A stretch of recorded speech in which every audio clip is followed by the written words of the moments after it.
السلام عليكم، معكم كريمة أم رحاب. اليوم إن شاء الله غادي نشارك معكم خبز الأفوشكا الإيطالي، خميرة قليلة وتخمير كتير، كيجي مفشفش روعة. تجربة كانت رائعة كتستحق أنني نشاركها معكم.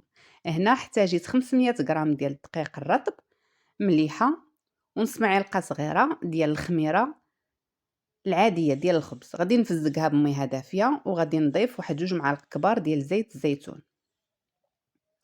بملعقة خشبية أو بسباتولا غادي نخلط هاد العجين، يعني ما كتحتاجش للدلك وما كتحتاج أنني نعجنها مزيان. هنا غادي نضيف الماء بالتدريج، ودائما بهاد الطريقة غادي نخلط حتى كتجمع ليا العجين. العجين كتكون خفيفة،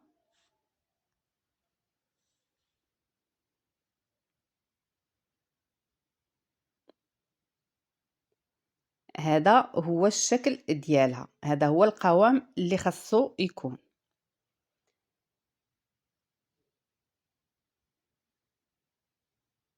صافي هنايا غادي نغطيها بالبلاستيك وغادي نخليها واحد نصف ساعة.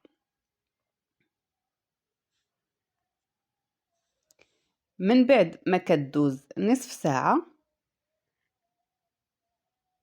غادي ندهن سباتولا بالزيت أو بالماء، يعني كيبقى لكم الاختيار.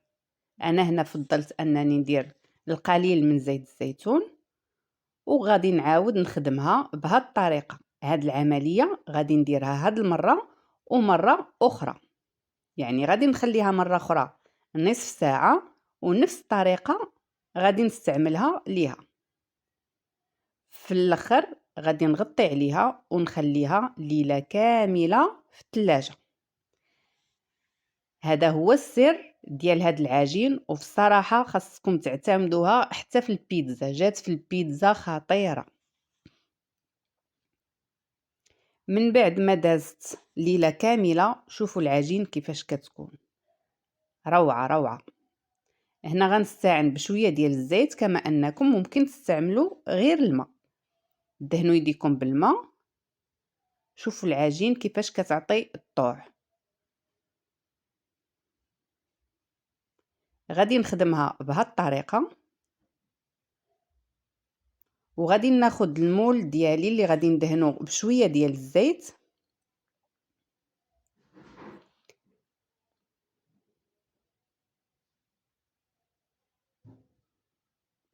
غادي ندير العجين ديالي وسط المول.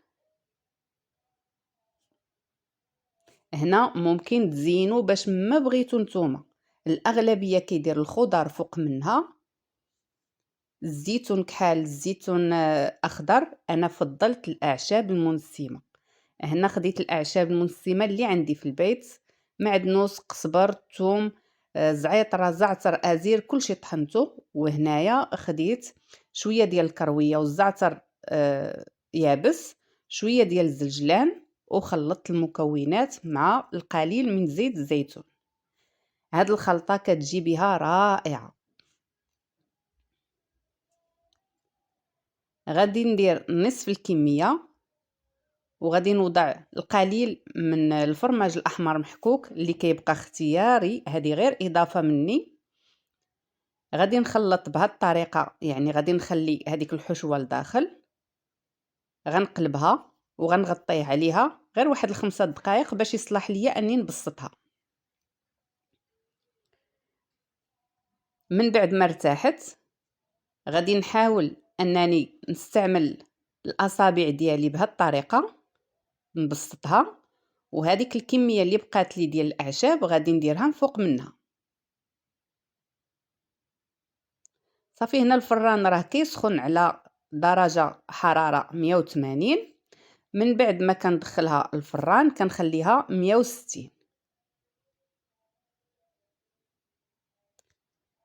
غادي نوريكم الطريقه في الفران كيفاش العجين ناجحه 100% وكيفاش تنفخات بواحد الطريقه رائعه.